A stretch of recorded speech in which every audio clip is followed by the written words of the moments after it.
My name is Casey Marshall. I'm one of the Berkeley Haas Global Access Program advisors, and I'm Lauren Cooper. I'm also one of the advisors for the Berkeley Haas Global Access Program. And we both like to thank you all for arriving for this webinar 3 for the program. We're going to focus on international programs and the pre-arrival kind of orientation for you. There's a lot of really useful information today, and it's probably a lot of information that you have many questions about. So during the presentation, you can hold your questions till the end, but if you do happen to think of a question, you're more than welcome to type it in the chat and we will answer it at the end. That's when we're going to have most of the Q&A, is at the end. So if you can think of a question now, or you can ask a question later, whichever one works for you. So today, can we go to the next slide, please? So today we have me, Lauren, and we also have Kevin, who is joining us from the ISS office. The ISS office mainly handles your immigration paperwork, any questions about your status during your time here, and Kevin will be going over most of that information, and then he will be answering questions at the end. If you have any issues, you can type in the chat and let us know, and we're more than happy to help you out. And now I'm going to turn it over to Kevin, and he is going to go into all the material he has. So please pay a lot of attention, and he's going to help you out. All right, thanks, Casey. So let me begin by introducing myself. My name is Kevin Guzman, and I am one of your international student advisors and designated school officials. As part of International Student Services, I am here to guide you on the rules and regulations regarding your F1 visa status during your studies here at UC Berkeley. I would also like to add that our office is located in Suite 300 at 1995 University Avenue in Berkeley, California. We have drop-in advising hours from 10 a.m. to 3 p.m. Monday through Friday. My colleagues and I are here to help you with your visa status, preparing and issuing your visa documents, and pairing you with your academic advisors to make sure you have an excellent experience during your stay in the United States. We also help students with a variety of other issues, such as navigating the American health insurance system, providing resources for your housing search, and helping you adjust to American culture. These are just some of the resources we provide, and we'll be offering webinars on these topics in the coming weeks. Also, if you ever need to contact us or have any visa-related questions, please feel free to send us an email at extension-intl@berkeley.edu or call us at 510-642-2564. When sending us an email, please remember to include your extension ID number so that we can pull up your information quickly and provide you with an answer faster. Once you arrive in the United States, feel free to visit our office anytime. So to start things off, I'd like to give a brief overview of what we're going to talk about today. We'll start by going over how to prepare for your arrival to the United States and the steps you'll need to take once you do arrive. Then we'll discuss a few items that you have to do when you are in the country. We will then review some of the rules and regulations regarding your F1 visa. And lastly, we'll provide a brief overview of student health insurance and how important it is to be covered during your stay in the United States. Once we're finished, we will open it up for questions, comments, and discussion. So let's just jump right in. Now, before you begin your travels, let's briefly review a few items you'll need to ensure that you are fully prepared for your arrival in the United States. First and foremost, please make sure that you have a valid passport before departing your home country. Your passport should be valid for at least 6 months after you are admitted to the United States. Second in importance to your passport is your F1 visa, which should be valid on the date of your entry into the country. Now, you might be thinking that with a passport and an F1 visa, you're ready to enter the country. However, this is not at all the case. The third document you need to have with you is your Form I-20. This form certifies that you have been admitted to a school in the United States. While this may seem like a small detail, it is actually incredibly important to have the original Form I-20 with you with your signature at the bottom of page 1. Try to think of your F1 visa as a car and your I-20 as the key. If you don't have your Form I-20, you're going to be going nowhere fast. That being said, you may also want to have handy your I-901 fee receipt and proof of your financial support. Now, these financial documents don't have to be anything more than what you provided when you applied for BHGAP. Remember to keep all of the aforementioned documents with you at all times during your travel. Keep them in your backpack or carry-on luggage for easy access. You may or may not be asked for these documents when entering the United States, so just present them when they are requested. Let's take a quick look at the Form I-20. By now, you all should have received or are currently waiting to receive your I-20 via FedEx. The Form I-20 is the document that certifies your eligibility to study in the United States. This form contains all of the relevant information regarding your program of study, including information about the school to which you've been admitted, the length of your program, and your ability to pay for the program. On it, you can locate your CVIS ID number up in the top left and your earliest date of entry to the United States in the middle on the right. Your Form I-20 should be presented in its original form with the PDSO signature written in blue ink. Underneath the section labeled Student Attestation should be your signature and the date on which you signed the I-20. Please don't forget that you keep all 3 pages of the I-20 with you when you're arriving in the United States. Now, the last bit of information you should have handy before traveling to the United States is the location of where you will be staying upon entry to the country. Now, the address that you provide doesn't necessarily need to be a permanent location of where you will stay for the duration of your studies. This can be a hotel, a friend's or relative's home, or an Airbnb. Alternatively, if you do know exactly where you will be staying, just be prepared to provide that kind of information. You may also need to have a contact in the United States. If you do not have relatives or friends living in the country, feel free to provide our PDSO's contact information listed here. Lastly, if you experience an emergency while traveling to the United States, you can reach our office at 510-409-6156. Just remember that this number is for emergencies only. The last thing I want to talk about is what to pack and what not to pack for your travels. It should go without saying that due to heightened security restrictions, it is incumbent upon all travelers to pay attention to size and weight restrictions on luggage and which items travelers are allowed to pack. That being said, remember that you pack slightly warmer clothing. Remember that the weather in the Bay Area is very different from sunny Southern California. Winters can be cold, and our summers are a lot cooler than what you might find in Los Angeles or San Diego. When it comes to packing, please remember that most things are easy to come by in the United States. Perhaps your most important gadget necessary when traveling would be your plug-in adapter. Aside from that, there are plenty of stores in Berkeley to get every necessity you may need once you arrive. In addition to luggage restrictions, make sure that you do not carry with you any restricted items while traveling. If you have any questions about this, visit help.cbp.gov for more information on what is allowed in the United States. For students who require medication, we suggest that you bring enough of your prescriptions to cover at least 30 days, and it's important to keep them in their original containers for when you go to the pharmacy. Lastly, be careful with the amount of electronic devices you bring with you.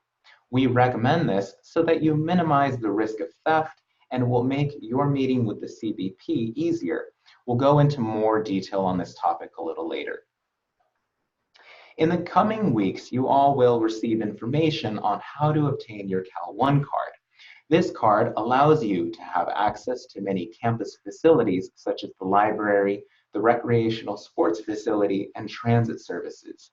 You will also have to provide a photo which meets the parameters of the Cal One card. As I mentioned, more information about this topic will be coming soon, so just stay tuned. With all the pre-arrival information out of the way, let's talk about what you can expect when you touch down and reach a U.S. port of entry. Once you arrive in the United States, you will need to present yourself to a Customs and Border Protection, or CBP, officer. CBP is the agency responsible for protecting our country's borders, and the CBP officer is responsible for determining your admissibility to the United States. That being said, it is important to have all of your required documentation to ensure that your meeting with the CBP officer goes quickly and hassle-free. Please remember to keep the following items with you at all times during your travel. You will need your passport with your F1 student visa, your Form I-20, and program acceptance letter and financial documents just in case you're asked to present this information. Please be calm and respectful, and don't overwhelm the CBP officer with your documentation. Only present these items as requested by the officer. Before you can be let into the country, you will be asked a series of questions such as what is the purpose of your visit and how long you will be staying. You may also be asked where you will be staying. So, like I said before, just be prepared to answer those kinds of questions. Don't forget that your primary purpose is to study in the United States. And if you provide any reason other than that, you may be subjected to further questioning. In some cases, CBP may ask to search through your luggage and ask to see your electronics. CBP may go through your phone to look through your social media accounts and may even review their content. In very rare cases, CBP may keep possession of your device for further inspection. If this does happen, please be sure to get a receipt so that you can retrieve your phone at a later date. With these more thorough searches, we recommend that you check your social media accounts and remove any questionable content. It is better to travel with as few devices as possible so as to avoid having your items called out. Also, be sure that any important data that you have stored is also stored onto a secure cloud account so that you can access these documents in case your devices are confiscated or stolen. Once the CBP officer has determined your admissibility into the United States, the officer will stamp your passport I-994 passport stamp. This stamp clears you for entry to the United States. Please be aware that your stamp should clearly indicate the terms F1 and DS. These terms denote that you have been admitted under F1 status and may reside in the United States for the duration of your status as indicated by your Form I-20. If for some reason your I-994 is incorrect, please contact International Student Services immediately so we can advise you on how to fix this issue. In conjunction with your stamp, an I-94 online record will be generated, which you can then use to have a formal document demonstrating your lawful entry into the US. You will also need to upload this I-94 record to your UC Berkeley Extension account once you arrive. Inevitably, there may be some students who encounter delays during, my apologies. In the event that you have to go through secondary inspection, please do not panic. Simply remain calm and cooperate with the CBP officers, as it's difficult to tell how long you may wait, but in this case, you will just have to be patient. In the event that you forget a document, you may be issued a Form I-515A, which gives you temporary access into the US for 30 days. However, this is by no means an excuse for forgetting your documentation. Ultimately, it is up to the CBP officer's discretion to issue you this form, and if you do receive one, you must contact us immediately so that we can assist you in mailing your missing documents. Additionally, missing a document is a surefire way to end up in secondary inspection. So please remember all of your documents and your meeting with the CBP will be the last hurdle in your journey to California. All right, so once you've cleared customs and you've gotten situated in your hotel or your apartment, there are a few more things we need you to do before you can truly settle in and embrace Berkeley. As stipulated in your F1 student regulations, all students are required to report their arrival to their DSO. To make this a quick and easy process, you should take a few minutes to fill out our international registration form. We will provide the link in the coming weeks. With this form, you will be able to report the following 3 items: your local address, a copy of your F1 visa, and lastly, a copy of your I-94 online arrival record. With this link, you will be redirected to the form where you can upload these documents. Please complete the form as soon as possible so that we can ensure to enroll you in your health insurance coverage. I should also remind you that you should upload your photo to receive your Cal One card. We will be giving more information on this in the future, so just stay tuned. All right, as we get closer to the end of this presentation, I just want to briefly mention a few rules and regulations regarding your F1 visa. Here are 5 quick tips you should remember during your studies in the United States. First, if you do have a change in your local address, please notify International Student Services within 10 days of this change. We will then update your CBIS record accordingly. Second, always be enrolled full-time, which means taking at least 12 units per semester. Failing to do so may jeopardize your visa status. Third, remember to have valid documents during your studies. You are responsible for maintaining your F1 status, so be sure that your I-20 and passport and visa are all valid for the duration of your program, and contact us if you believe that there is an issue. Fourth, you are not allowed to work in the US under your F1 visa status. While regulations allow for on-campus employment for up to 20 hours per week, you are not permitted to work off-campus in any capacity without authorization from your DSO. Lastly, please remember that after your program, your 60-day grace period allows for the following 3 actions: transferring to another US school, traveling throughout the United States, or preparing to depart the country. If you follow all of these rules under your F1 status, I assure you all will have a wonderful experience at UC Berkeley. Very quickly, let me finish up by mentioning a couple things about health insurance. Let me start by saying that health insurance is very, very important in the United States. For reasons that extend beyond the scope of this presentation, healthcare costs a lot of money in the US, and even small trips to the doctor may cost a fortune. Many of you will be enrolled in our Extension International Program's Student Health Insurance Plan. This plan is sponsored by Aetna, which is a major health insurance provider in the United States. This plan covers most doctor's visits and emergencies, and covers in full for counseling and mental health services. I should also note that this plan does not cover vision or dental, so just be aware of that. Most students should have received information about the health insurance benefits in their acceptance package, and please note that we cannot enroll you if you do not have a local US address. So please remember to fill out the international registration form once you arrive.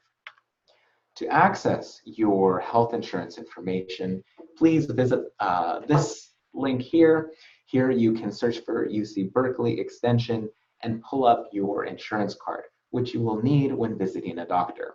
We will go over health insurance in more detail when you all arrive, but for now, just know that you're in good hands. Well, that concludes my presentation, and I would like to now open the floor for comments and questions. I suppose you can all go ahead and type questions in the chat box, and we will do our best to answer all of them. Thank you. Okay, thank you very much. Thank you very much, Kevin. Very informative presentation. I'm sure, hopefully, that answered a lot of the questions. If you did think of some questions, now is the perfect time to ask them. We have the chat open. You can turn your mic on and ask questions as well. But it's usually easiest if you type them in the chat so we can read them for everyone very clearly. So any questions about your I-20 or your pre-arrival, anything like that? Yeah, you guys are lucky today. Kevin's an expert. So please ask your question. Now is the chance. So any questions? I'm sure there's a few of you already typing. If I want to ask a question for you all as well while you're thinking of other questions. If you change your address in the U.S., within how many days should you contact ISS? Quiz. So if you know the answer to that question from the slides, I'd love it if you type it in the chat. Within how many days should you notify ISS that you have changed your address? I'm putting you all on the spot. Anyone? Lauren? I'm waiting for the answer from these students. I know they know the answer. There we go. There we go. There we go. Yes. Very nice. Very nice. Great job. Thank you for answering. The answer is 10. Yes, it is 10 days. 10 days to tell ISS that you've changed your address. Good, good. And after your program is completed, how many days are you eligible for your grace period to stay in the U.S., transfer to another program? There we go. There we go. Very, 60. that one was much easier, I think. You got Do you have a better question? 60 days. Perfect. What's a good ISS? What documents do you need to bring to your CBP interview? When you arrive in the U.S., you have to talk to Customs and Border. I know. There's a few that you need. There's like, what, You should 4? always have them with you. 4, right? It's 4 documents. Yeah. Can you tell me 1 or 2? This is really important. Really important. If you've already forgotten which documents you should bring, we need to do this. There we go. Oh! I-20, there we go. Very nice. Visa F1. Yes. Wonderful. Very good, you guys. You guys paid a lot of attention. Wonderful. Close enough. Thank you. Okay. So let's open it up to you. Do you have any questions now that I know you're receiving our questions and answering them well? I know you can type. Yeah. And if you don't have any questions on the topic at hand, ISS, I'm actually able to open it up to other questions from other areas that maybe living, maybe housing, questions about your insurance as well, questions about living in the Bay. In the Bay Area, that's a good one. About me. Maybe Lauren's willing to answer questions about herself. Definitely. Maybe perhaps Kevin even as well. You will get a lot of time to get to know us during the time here as well. Oh, wait. Okay, we have a question. Will we have the insurance from Berkeley or do we need to ask for it?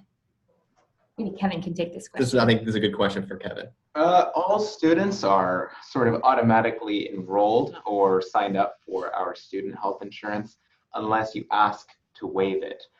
If you are considering using your own home country's health insurance, we have a process for that, and I suggest that you send an email to our email address extension-intl@berkeley.edu, and we will direct you to the next steps. Thanks, Kevin. Okay, we got another question. Is it easy to visit other universities in San Francisco? I'd say yes. If you're interested in setting up a tour for yourself, it's usually super easy to do online. You just go to the school's website that you're looking to visit and enter your information, and they should give you a tour time. We're really lucky in the Bay Area. There's some really fantastic universities. We have, of course, wonderful UC Berkeley. There's University of San Francisco, and then there's also Stanford in the South Bay. But you're not allowed to visit Stanford. You don't want to visit Stanford. But anyway, in fact, if you wanted a less official tour of a university, you can, more often than not, you can go to the campus and just walk around. Yeah. And I think there's a lot of really beautiful campuses in the Bay. Yeah. So really good question. Yeah. And go ahead. Okay, and then we have another question. I think it's back about the insurance. Do we need to pay more for the insurance? No, that is already built into the tuition that you should have received an invoice. There is no extra charge aside from what is on the invoice. Okay. Good question. Hope that makes sense. See, now once we have the questions started, now they're rolling in. Let's keep them going. We'd love to inform you as much as possible before arrival. Let's see, next one. Do you have any advice on payment facilities? For example, what types of bank cards are recommended? So, Kevin, I have an idea. So we talked about this in the Life in the Day. Yeah, and actually, in the invitation for this webinar, I shared with you the first 2 webinars as well. So in supplement to what we say here, I would also encourage you to review the webinar 1 as well. So yeah, so in that webinar, we mentioned Bank of the West, which is a partner of UC Berkeley, and they are very knowledgeable about setting up student accounts. So there's one around the corner from our office, so they're close by. There's also credit unions for you to explore, and also Bank of America. There's plenty of other options, but yeah, Bank of the West is the UC Berkeley partner. Very good questions.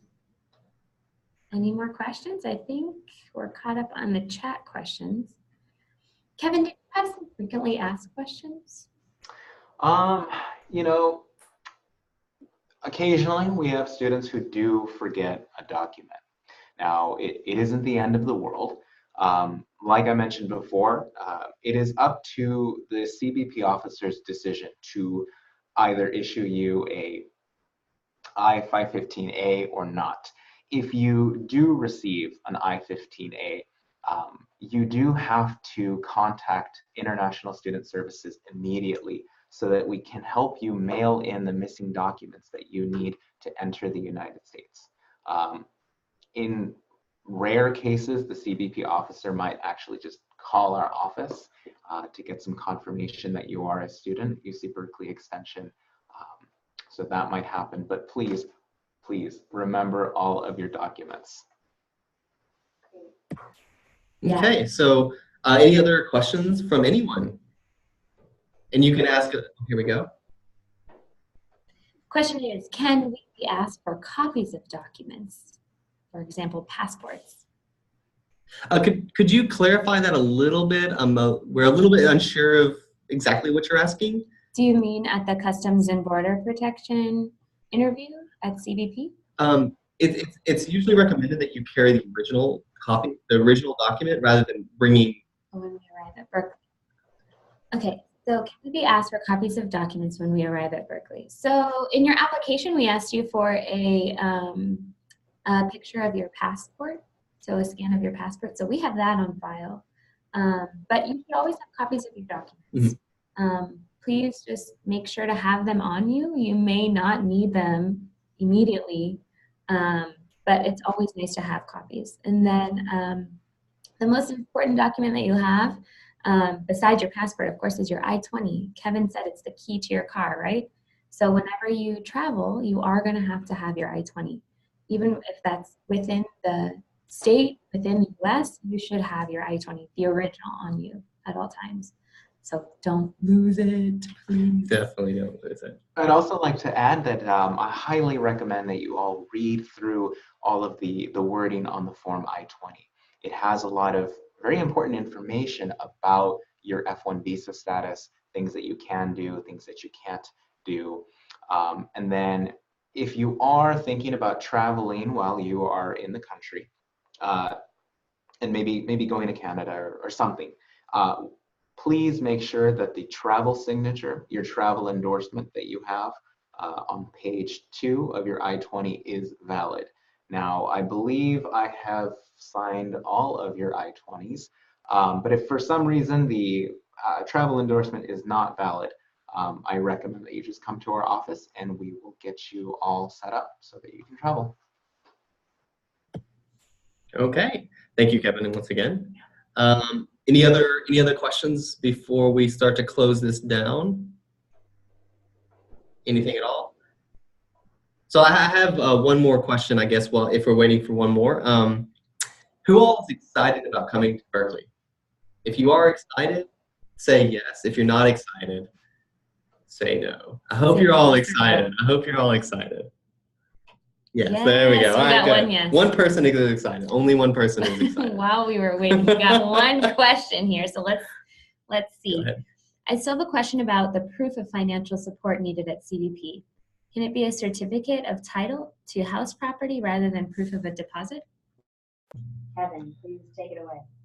No, the financial information that you present to CBP should be liquid. It should be, an amount that is easily accessible.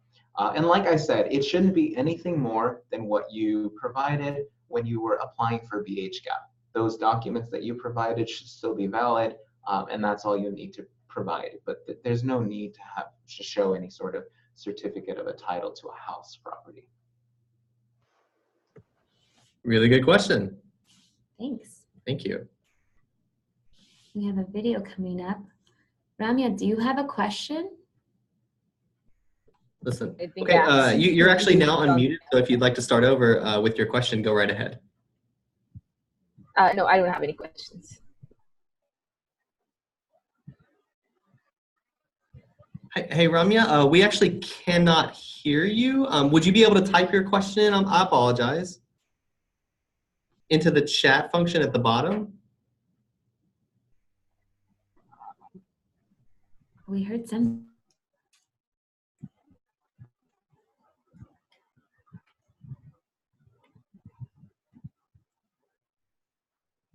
No questions. Gotcha. Wonderful. Okay, thanks, Ramya, very much. Maybe have an addendum from Sylvia. Sylvia says, I want to ask, my property certificate expires before I reach the United States. What should I do?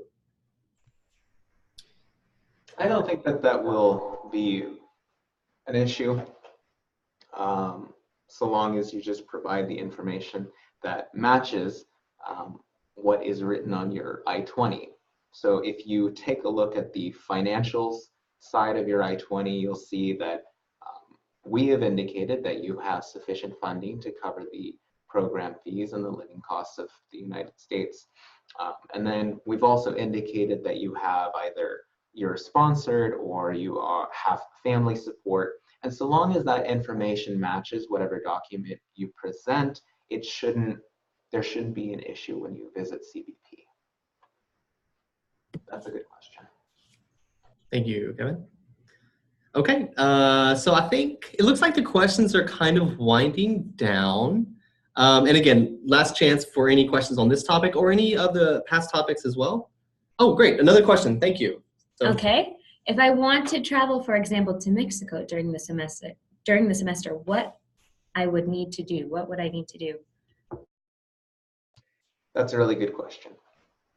First, make sure that you have a valid passport. Second, make sure that your visa is valid. And then third, don't forget to bring your I-20. And before you leave, double check on page 2 that you have a valid travel endorsement. That travel endorsement that I probably signed is valid for 1 year. So if you do the math and it is still valid by the time you decide to travel to Mexico, there shouldn't be any issue with you traveling and then coming back with all of your information in order. Very good question, because I hope you all have a chance to travel to either Canada, Mexico, across the US during your time here, but it's always important to be prepared when you do make those kind of trips. Yeah. So yeah, while you're here, definitely take the time to travel and go around in California, everywhere you can. It's a good experience. Beautiful state, yeah. And we're close to a lot of things. So. One more thing about traveling internationally is that we can advise you about US policies and regulations, but we can't really advise you about international regulations. So if you want to travel to Mexico and you're not from Mexico, you may have different visa requirements than an American would have or someone else. So just double check. You can check online for the requirements for a visa for any of the countries that you're planning on visiting. Very good. Let me quickly add to that. If you travel internationally on your 60-day grace period, you will not be able to return to the United States. That's a pretty important thing that we'd like to point out for our students.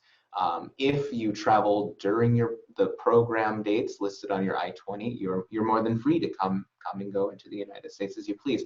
But if you leave on your 60-day grace period, that's going to be a problem. And you may not be able to get back to any of the things that you left in the United States. So if you have any questions or comments about that, we can go into further detail on another discussion.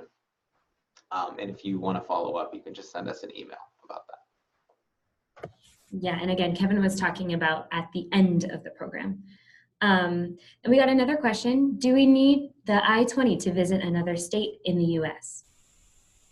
You know, I recommend that you keep your documentation with you at all times. I mean, this is just due to heightened security restrictions, but no, traveling to another state, it's like just traveling to another city. There's no documentation that you need to have with you. But as F1 students, you should be able to present information if you are requested. So Very, very good question. Yeah, so it's better to have that I-20 than not. Yeah, So keep but it if you do have it with you, make sure it's in a safe place. Make sure you're not going to lose it. Oh my God. Keep your hands on your passport. Very, your I-20. very important about that. Yeah. Another thing I want to mention about the I-20 is that even after you're done with your program, make sure you keep your I-20 safe. You know, maybe in the future you decide to come back to the United States, and maybe you end up applying for OPT after completing a degree in the United States. You will need to present all old copies of your I-20. So please keep that document safe forever. Yeah, it's a pretty general rule that you never destroy an I-20 unless explicitly suggested or told by one of your DSOs, like Kevin. So if we tell you destroy it, you destroy it, but otherwise keep them. Forever. You might Like Kevin need said. them in the future. Yeah, it's a really good point. Great. Thank you. That was a good discussion on I-20s. Very much so. So any last questions? These are really good questions, so keep them coming. Thank you. You got a thank you. Thanks. Back Wonderful. to you. Thank you, Deus. All right. Okay, so yeah, it looks like the questions are kind of wrapping up, unless I get one in the next couple of seconds. So we're going to go ahead and close out this webinar. And once again, thank you all so much for joining us here today. Whether it's early in the morning, whether it's late in the evening, thank you for taking the time. And we hope that you learned a thing or two about your status and coming here into the US. And if you have any questions that you think of after this webinar, feel free to email us. You can email extension international@berkeley.edu. You can email BHGAP@berkeley.edu about any other questions. If it's visa related, I'll probably forward it to extension-international and let them answer it. But thank you all once again from me, Casey, and from me, Lauren. I appreciate it. So see you all later and have a good rest of the day /evening/morning. Thanks. All right, bye-bye.